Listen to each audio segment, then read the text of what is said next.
नमस्कार दोस्तों, केमिस्ट्री साला चैनल में आपका स्वागत है। आज का मेरा यह video some basic concept of chemistry part 1 class 11 and सब topic is nature of matter.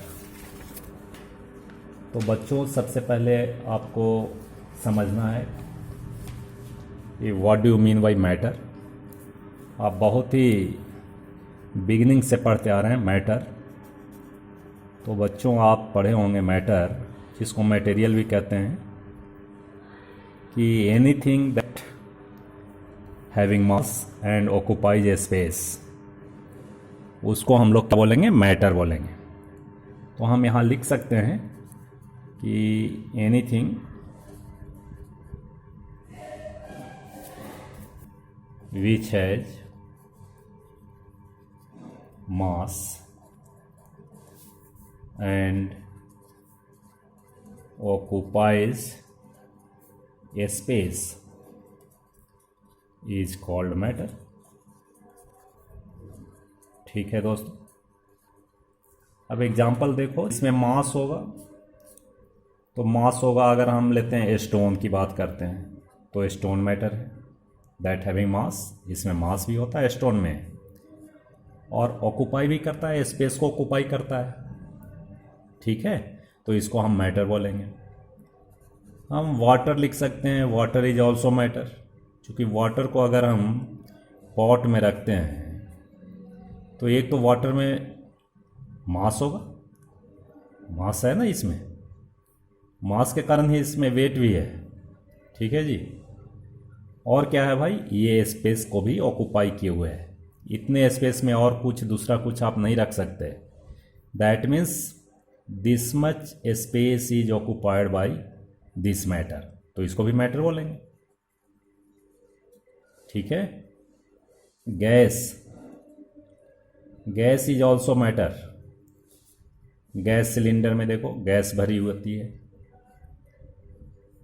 उसमें मास भी होता है ना। आप सिलेंडर वाले आते हैं तो गैस को वेट करते हैं। वेट करते हैं, क्यों वेट करते हैं भाई? तो डेफिनेटली गैस में मास होता है।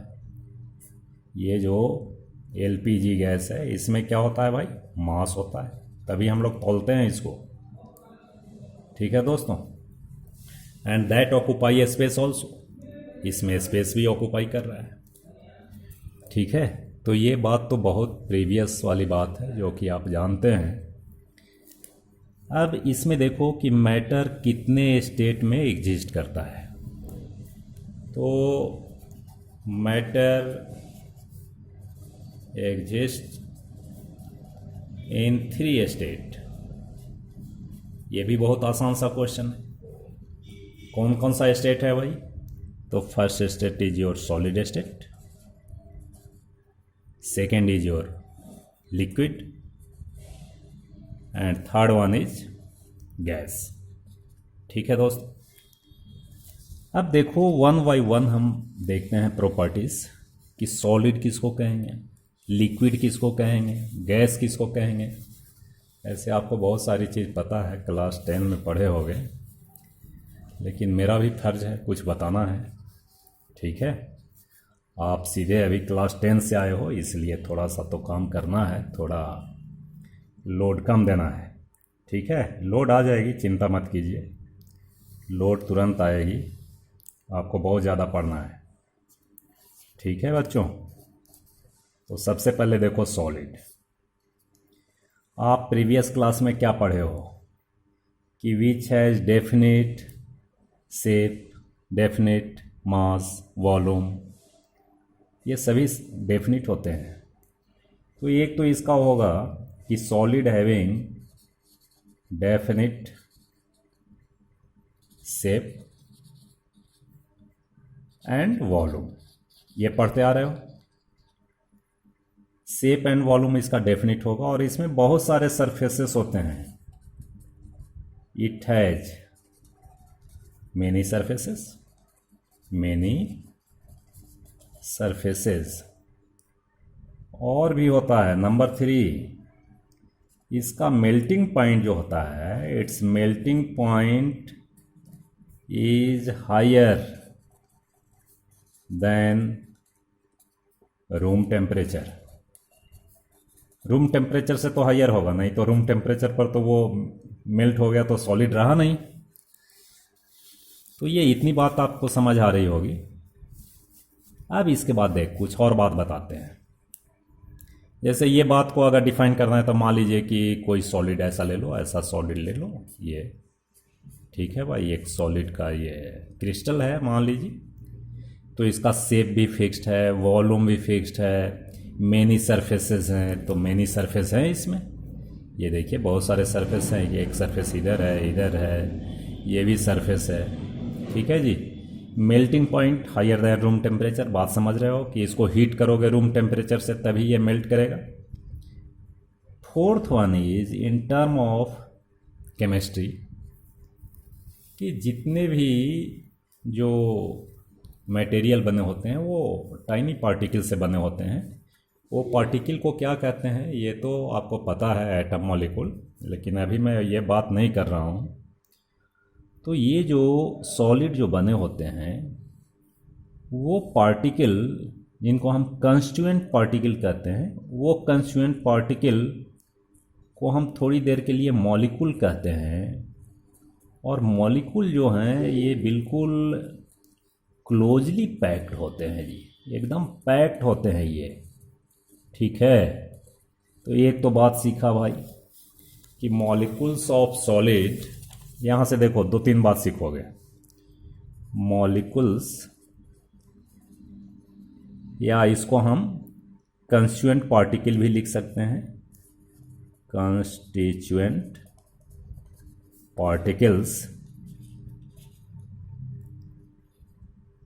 जो होते हैं are closely packed, closely packed. एक तो ये हो गया। अब बताओ तो क्लोजली पैक्ड होगा तो ये डिस्टेंस जो है एक मॉलिक्यूल और दूसरे मॉलिक्यूल के बीच क्या होगा, डिस्टेंस बहुत कम होगा। तो हम लिख सकते हैं कि very less inter molecular distance, बहुत कम होता है।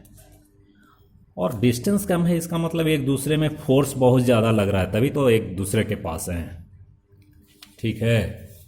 तो अगर हम 6 लिखें तो very high inter molecular force of attraction, inter molecular force of attraction, ठीक है बच्चों। तो इतनी बात हमें सॉलिड में जानना है कि सॉलिड स्टेट में दीज आर द प्रॉपर्टीज। अब हम लिक्विड की बात करें तो लिक्विड में फिर वैसे ही बस करते जाओ यही काम। लिक्विड में क्या होगा भाई, जो आप पहले से जानते हैं वो बता दीजिए कि उसका शेप डेफिनिट नहीं होता है, indefinite shape, but definite volume, ठीक है। बात समझते हो, ये डेफिनिट वॉल्यूम होगा इसका। क्यों होगा डेफिनिट वॉल्यूम, अब बताइए हमें। डेफिनिट वॉल्यूम इसलिए होगा कि अगर मान लो 1 लीटर पानी, 1 लीटर पानी, तो वॉल्यूम फिक्स्ड हो गया, डेफिनिट वॉल्यूम। 1 लीटर पानी को अगर इस तरह के पॉट में रखोगे तो उसका shape the shape of object, the shape of object जैसा हो जाएगा।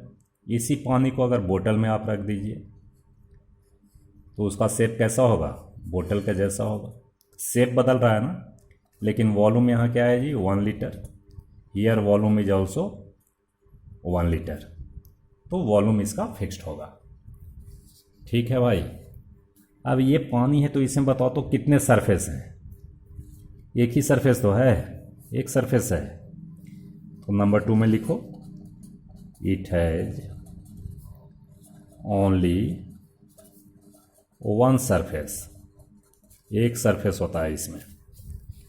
और क्या होता है भाई, ये इसका मेल्टिंग पॉइंट बताइए। ये सॉलिड में रहा होगा, जैसे आइस रहता है, उसको मेल्ट करोगे तो वाटर होगा, तो मेल्टिंग पॉइंट इसका क्या होना चाहिए बताओ तो? मेल्टिंग पॉइंट इज बिलो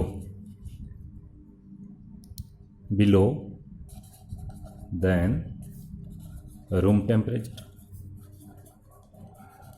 नहीं, रूम टेम्परेचर से बिलो होगा। अब इसमें हम इसके जो कंस्टिट्यूएंट पार्टिकल, तो कंस्टिट्यूएंट पार्टिकल की अगर बात करें तो लिक्विड में थोड़ा दूर दूर होते हैं। There is some intermolecular force of intermolecular distance is large in comparison to solid। Solid से इसका इंटरमोलिकुलर डिस्टेंस ज़्यादा होता है। तो हम लिख सकते हैं, क्या लिख सकते हैं भाई? फोर्थ पॉइंट लिखा था मैंने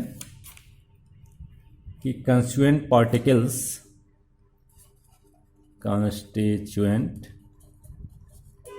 particles like molecules having some distance, कुछ डिस्टेंस होता है। तो डिस्टेंस होगा तो हम क्या लिख सकते हैं? इंटरमोलिकुलर डिस्टेंस मोर होता है। Intermolecular distance is more than solid। और इंटरमोलिकुलर फोर्स ऑफ अट्रैक्शन क्या हो जाएगा भाई? Intermolecular force of attraction is less than solid। Solid से क्या होगा? थोड़ा कम होगा। ठीक है दोस्तों। अब इसके बाद हम गैस की बात करते हैं। तो third phase is your gas, third is gas.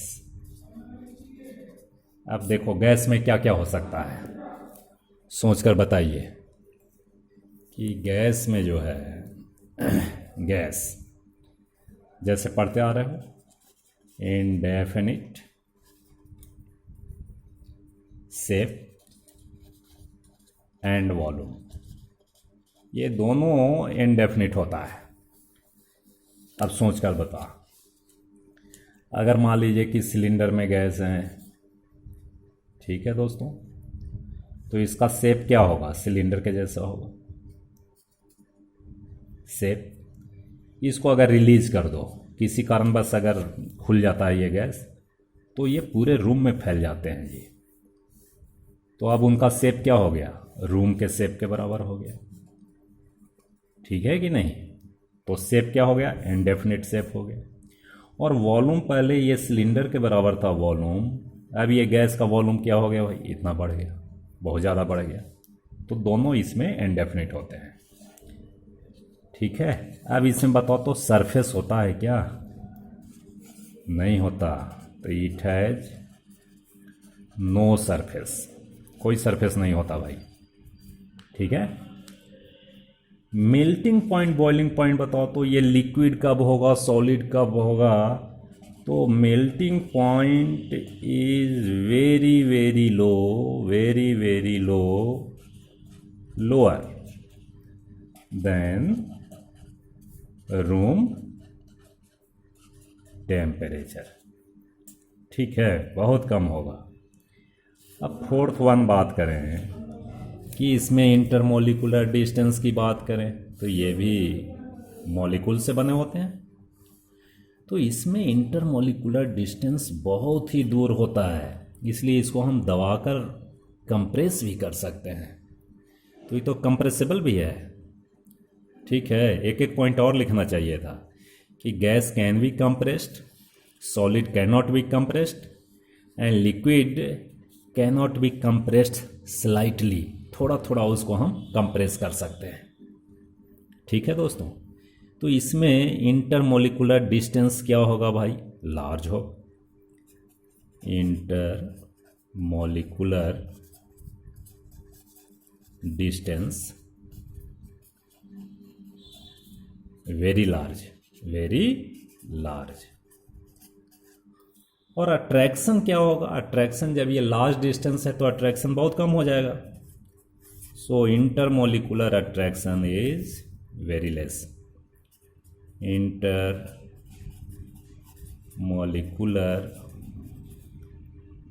force of attraction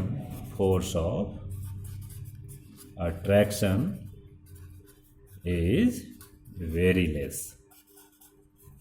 ठीक है दोस्तों, तो इतनी बात आपको समझ आ गई होगी।